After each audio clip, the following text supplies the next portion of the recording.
ഇതാണ് ഏറെ പ്രത്യേകതകളുള്ള പൂവള്ളി വനം. വ്യത്യസ്തമായ പക്ഷി മൃഗാദികൾ വസിക്കുന്ന ഈ വനത്തിന്റെ ഏറ്റവും വലിയ പ്രത്യേകത മറ്റു വനങ്ങളിലെ ജീവികൾക്ക് ഇവിടെ പ്രവേശനമില്ല എന്നതാണ്. ഈ ഇരിക്കുന്ന ചുടായിപ്പൻ കുറുക്കനാണ് ഈ കഥയിലെ നായകൻ, അല്ല വില്ലൻ. കൂടെയുള്ളത് തന്റെ ഒരേ ഒരു ശിഷ്യൻ ചിമ്പൻ പൂച്ച. ആ പുള്ളിപ്പുലിയും വമ്പൻ സിംഹവും വലിയ ചങ്ങാത്തത്തിലാണിപ്പോൾ. അതെ ആശാനെ, അവരീ കാട്ടിലെ ചങ്കുകളാണ്. എനിക്കതത്ര പിടിക്കുന്നില്ല. വല്ല കുരുട്ടു സൂത്രവും പ്രയോഗിച്ച് അവന്മാരെ തെറ്റിക്കണം. ഓഹോ, ഇവൻ ഒരു മാറ്റവുമില്ലല്ലോ. ഇതിവന്റെ അവസാനത്തെ ഉടായിപ്പൻ സൂത്രമായിരിക്കും. അടിച്ചവന്റെ കൊന്ത്രമ്പല്ല് തായിട്ട് കളയണം.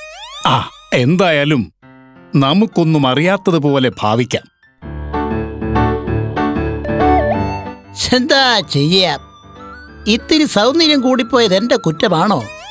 പൂവള്ളിക്കാട്ടിലെ ഏറ്റവും മുഞ്ചുള്ളോനായി പോയതൻ കുറ്റമാണോ? എന്തോന്നാടേ കഴുതരാഗൻ ലൈവായിട്ട് കേൾപ്പിക്കല്ലേ? ഓ, പോങ്ങൻ ജിമ്മുമായിരുന്നോ? പോങ്ങനോ? ആരാടാ പോങ്ങൻ? മര്യാദയ്ക്ക് സംസാരിച്ചില്ലെങ്കിലേ ഈ അണ്ണാൻ ചപ്പിയ മോന്തയുടെ ഷേപ്പ് ഞാൻ മാറ്റിക്കളയും. എന്താ? ഈ കാട്ടിലെ ജൂനിയർ മമ്മൂട്ടിയോടാണ് താൻ സംസാരിക്കുന്നത് എന്ന് ഓർമ്മ വേണം. നീയാണോ മമ്മൂട്ടി? കണ്ടേച്ചാലും മതി, അത് നീ മാത്രം പറഞ്ഞാ മതിയോ? അസൂയക്കും കുശുമ്പിനും മരുന്നില്ലടേ. ജീവനെ കുതിരവട്ടത്തേക്ക് കൊണ്ടുപോകേണ്ട സമയമായി.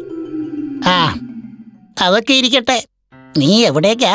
ഇവന്റെ ഈ പൊങ്കച്ചും കൂടിക്കൂടി വരികയാണല്ലോ. ഒരു ചെറിയ പണി കൊടുക്കാം. ഡേയ്, നിന്നോടാ ചോദിച്ചേ. ഞാൻ ചെന്തോളനി അരുവിയുടെ അടുത്തേക്ക് പോവുകയാണ്. ഒന്ന് ചൂണ്ടയിടണം. ഓഹോ, എങ്കിൽ ഞാനും വരാം. അല്ല, നീ കണ്ണാടിയിൽ നോക്കാറുണ്ടോ? കണ്ണാടിയിൽ നോക്കിയാൽ ഞാൻ ഒരു അഹങ്കാരിയാവാൻ സാധ്യതയുണ്ട്. സോ ആ ശീലം എനിക്കില്ല. ഓഹോ, അപ്പോ എന്റെ ഊഹം ശരിയാണ്. ഇവന്റെ ഓഞ്ഞ മോന്ത ഇവൻ ഇതുവരെ കണ്ടിട്ടില്ല. ബൈ ദ ബൈ, നീ കണ്ണാടിയിൽ നോക്കുന്നത് നല്ലതായിരിക്കും. എന്തേ? നിനക്ക് നിന്നോട് തന്നെ ഒരു സഹതാപം തോന്നും. ആഹാ, അപ്പോ ഇവനെ ഇങ്ങനെ വിട്ടാൽ ശരിയാവില്ല. ഈ അഹങ്കാരം അപകടമാണ്.